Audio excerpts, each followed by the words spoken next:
为了救出被鬼子关押的百姓，一支八路军装扮成鬼子，冒险深入日军腹地，周围岗哨上布满了鬼子的机枪手。他们冒险将百姓救出，为了掩护撤离，这些战士们全部英勇牺牲。就在刚刚，一支装扮成鬼子的八路军来到鬼子的营地大门，警惕的鬼子询问对方是哪支部队的。一名精通日语的战士告诉鬼子他们是中村大队的，让鬼子赶快开门。鬼子兵说要进去禀报，此事一定不能让他进去，不然他们很快能查出这是一支假冒的日军。于是狠狠给了那头鬼子一巴掌。说岗村司令马上就要来视察，时间紧迫，必须赶快将劳工带走干活。见那头鬼子还是不愿开门，他更是威胁说中村队长都亲自来了，是要找死吗？这头鬼子有点怕了，于是命令手下去把门打开，装扮成日军的八路走进日军的军营，周围布满了鬼子的机枪手。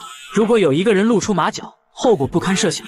这时跑过来一名军官，行礼之后，我军战士告诉鬼子需要将劳工带走。鬼子军官疑惑地看一眼，问他们是哪支部队的。我军战士直接给了他一巴掌，然后指着自己的军衔，告诉他现在是紧急情况，胆敢违抗命令，立刻军法处置。那头鬼子有点怵了，于是吹哨将劳工们都集中了过来。不难看出，这些百姓们都吃了不少苦，将劳工全都带走。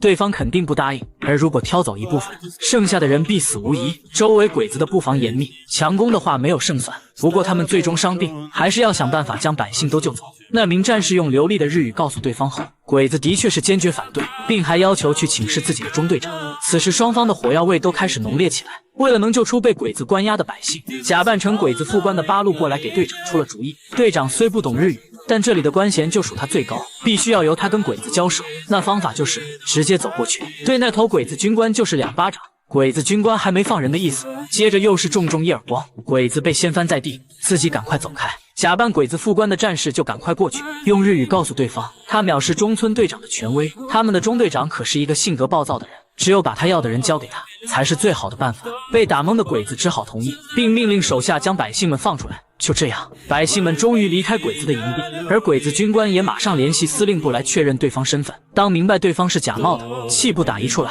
立刻安排士兵去追。而八路战士们让百姓们赶快往山里逃，他们留下来断后。不出所料，鬼子的确很快追了过来，他们开始了激战。鬼子司令部也安排另一支部队从后面包抄，鬼子太多了，八路战士们明知道打不过，但他们都也不愿撤离，因为他们多拖1秒就能给百姓们多争取1秒。别换装，他们知道我们是八路军12团的。一场惨烈的战斗后，英勇的八路战士全部壮烈牺牲，他们用自己的牺牲换来了百姓们活下去的希望。